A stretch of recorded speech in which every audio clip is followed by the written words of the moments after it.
So with JP wrapping up the collaboration event over on their version of the game, us over here on the NA side of things are getting a new story chapter, which is going to be bringing a lot of very powerful servants.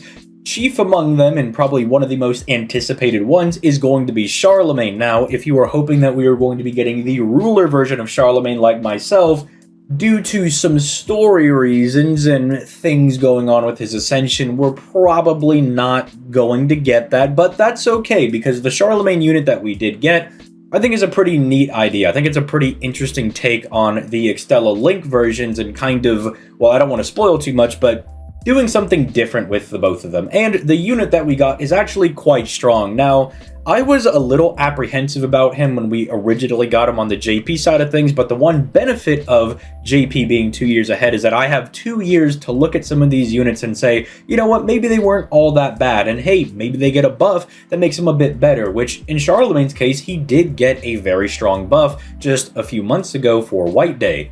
Now, I will just be honest up front and just tell you that if you're looking for a really good looper, Charlemagne can actually make the cut. He's pretty decent. Over on the JP side of things, you can get Black Grail looping done with him with just the double ruler Scotty, and obviously if you have Oberon, that makes it even better. So even though he has the stigma of, well, he's not as good of a looper as the Summer Okita altar, he can still get the job done, and he has some pretty neat applications when going into challenge quests, advanced quests, stuff along those lines, any weird type of boss fight. So with that being said, make sure you drop a like in the video, subscribe to the channel if you like being informed on the goings-on of both versions of FGO, and let's just start diving right into this, starting off with his hits, of which Charlemagne is one of those unassuming characters. You look at his hits and even his passive skills, and there's not a whole lot going on. I mean, bro is rocking 20% debuff resistance and an additional 10% quick buff, which I guess is nice. And sure, we'll take the 1 in 5 chance to whiff most debuffs, but it's nothing super crazy. You know, the Avengers and all them got these insane passives, and my man Charlemagne is keeping it kinda humble, so we appreciate that. I mean, even looking at his hits, he's got 2 4-hit quick cards, which aren't necessarily the worst thing, but not the best thing in the world, you know, especially when we have servants that have like 6-hit quick cards that are super crazy, but they'll still get the job done. Same thing with those 3-hit arts cards, not the craziest, but it'll still get the job done, even with that 0.48% NP gain. Although you knew they wanted me to like this servant because they did equip him with the most powerful thing in the game, and that is a 5-hit extra attack. Because if you are not in the know, the extra attack is a composite card that gen stars NP and does big boy damage. Having those 5 hits is where we like to be, and if you have more, then you might just be the best unit in the game. With that being said, let's start looking at his skills, because if you just look at his hits and his passives, it's not like he's going to be wowing anybody. He looks like a fairly standard unit, but when we start getting into his skills, starting off with skill 1, this is actually the one that they buffed over on the JP side of things. Now, for us, for the next about 2 years, this is going to be not a bad skill, but kind of interesting. So it's a targetable double invincibility that lasts for 3 turns, and it gains different effects for Charlemagne depending on if he gave the buff to himself or if he gave it to an ally. And realistically, you don't really have much of a choice. They really want you to give it to himself, because if he doesn't have the invincibility, he gets a 20% NP gain buff for 5 turns. Keep in mind, the skill is on a 6-turn cooldown, so he's basically always going to have this up. And then he gets an on-defense buff that whenever he's attacked, he gets the Heroic King buff. And this is just kind of like the super like status that Super Bunyan is able to get. It just gives you extra bonus damage on his NP. This does get buffed in the future if you're worried, oh man, if I'm only getting it on defense, ooh, that might be even worse than Bunyan's thing, because Bunyan can at least do it on offense and defense. They did fix that. So whenever Charlemagne does a crit in the future, he also gets the Heroic King buff, and it lasts for 5 turns. So again, he pretty much always has this thing live, and also bombs 15 stars for himself. So they do make it quite a bit better in the future by making it to where it's not quite on attack, but it's whatever he's critting, which he is a quick servant. He's going to be genning a lot of stars. They do buff the quick chains, so quick chains drop 20 stars instead of just 10 stars now. So it's actually pretty decent. You can ramp up a lot of really good damage with Charlemagne. But for right now, it might be a little wonkier, but he's still got very good crit damage, and he's got some strong power mods that can still substitute some of that damage you're losing from the Heroic King thing. Obviously, if you give it to himself, he's going to seal his own NP, so don't give it to him unless you absolutely need him to survive, but even then, the NPC will only last for 1 turn, so don't be afraid to give this to your Charlemagne if you're not planning on using the NP and you're in kind of a pinch. Although that being said, please make sure you're going to be closing out the fight because you don't want to lose all the other buffs that are kind of a whole side thing for him. Moving into the second skill, this is just a bunch of really good stuff. He gives everybody in the party a 20% attack buff, including himself. That's going to give him some nice, just free damage, while also giving himself a power mod against demonic enemies for 3 turns, which is not a bad power mod to have advantage against. It's not like there's a whole bunch of servants, but there are a decent bit of free quest enemies that you will run into here. And while 30% isn't the craziest, you know, if you've used Morgan or something, even having those like 50% power mods can be kind of nice.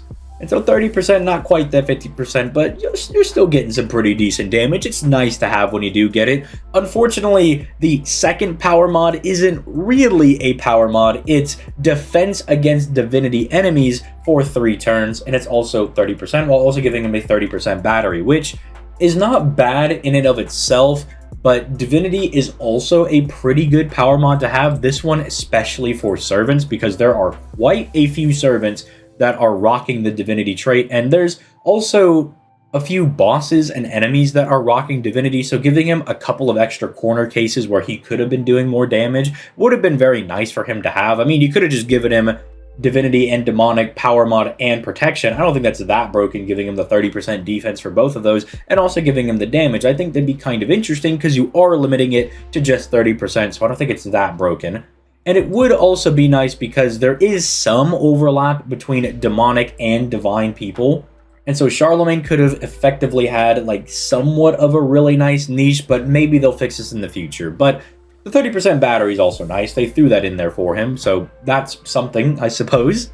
And at the end of the day, it's still good. I mean, he's still getting a pretty decent power mod, a battery, and attack, and if you fight a divine person, he'll be taking less damage.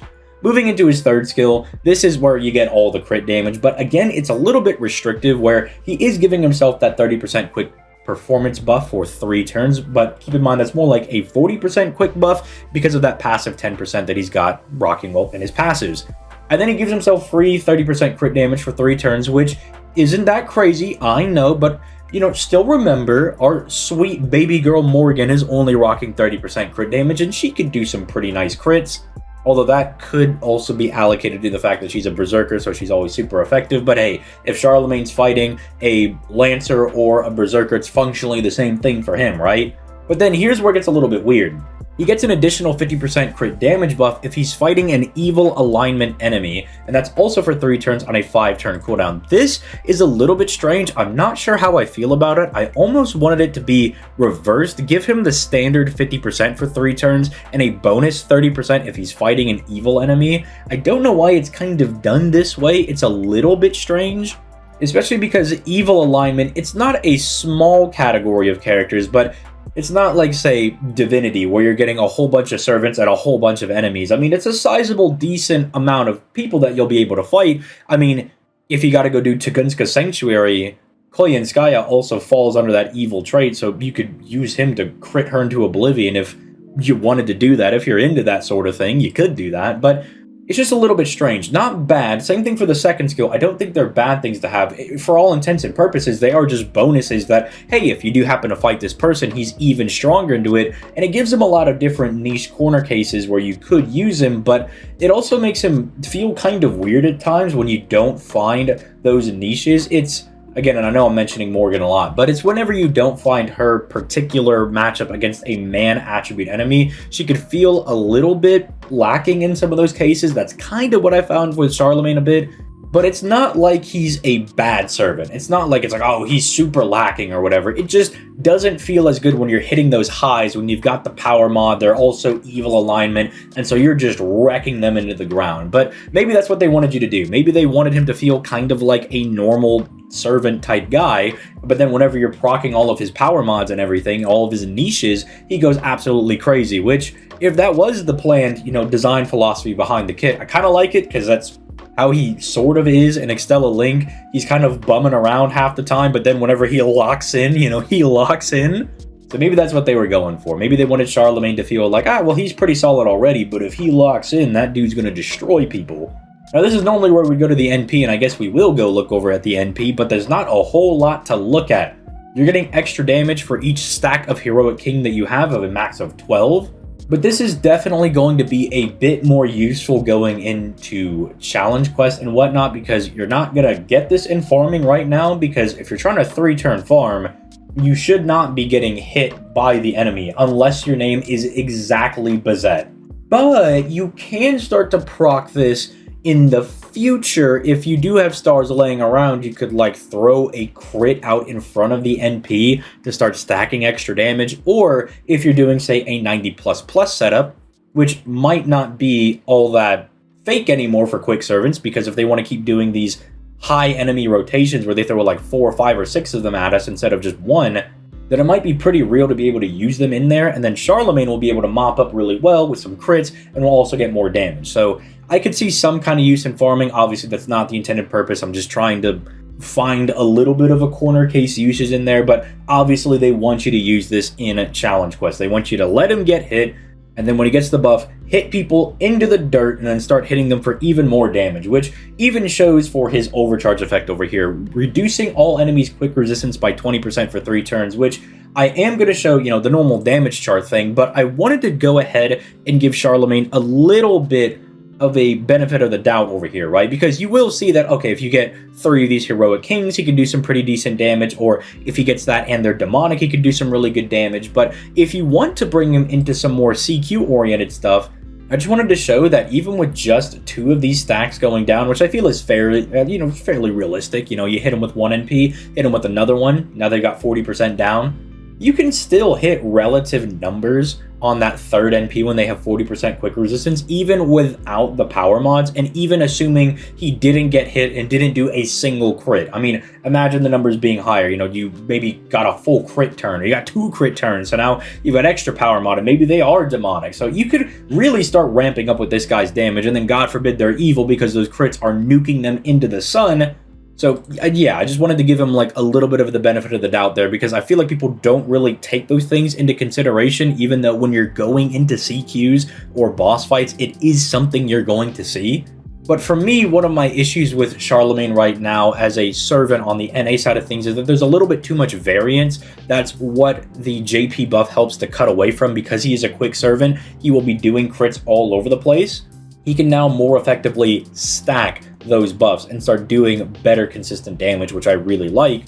But right now it's kind of one of those things of like, okay, is the guy demonic? Okay, they're demonic and evil, but they're not divine, so I can do some really good crits and I'll get some free extra damage. All right, maybe it's worth bringing Charlemagne. But if you're looking at a fight and you're like, dude, they're not evil, they're not divine, they're not demonic, maybe I don't bring him to this fight. Or if you just really like Charlemagne, maybe you just say screw it and you do bring him.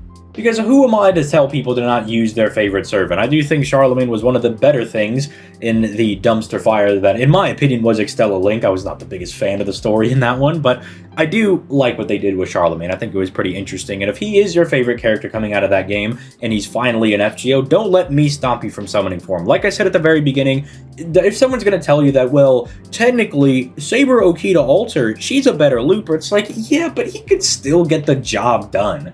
Which is why you don't see me doing a whole lot of comparisons anymore, because by this point, most of these loopers are able to get the job done. If they're an arts unit, they could probably do looping. They could probably do 90++ looping. If they're quick, yeah, 90++ might be a little bit iffy depending on how the stages are built, but they're not going to be so bad that they can't loop. I don't think we're going to be getting a Lakshmi Bai situation ever again, where they drop a unit and it's like, ooh, they're really struggling. And then Buster just comes down to, you got enough NP? If you got enough NP, you can loop. So I don't really do comparisons anymore, so he's good enough to get that done. So go Hamtaro if he's your favorite unit. We will be getting a butt ton of St. Quartz for Anniversary, as long as you level up your units. So technically, gambler's mindset, you could say, well, if I summon for Charlemagne and level him up, it's an investment. I get 3 St. Quartz back. But if you're asking me, is it worth going for Charlemagne when we do have the Summer Servants coming out? The Summer Servants are like the best units we get this year, aside from maybe if Kukulkan releases early. So I would advise more free-to-play people to hold out for Summer, but if you like Charlemagne, go summon for him. He's a good servant. With all that being said, I'll catch you guys in the next video where we're going to talk about the wifey Kriemhild. I'm so gassed to talk about that, so make sure you stay posted. We are going to be simping for Kriemhild tomorrow.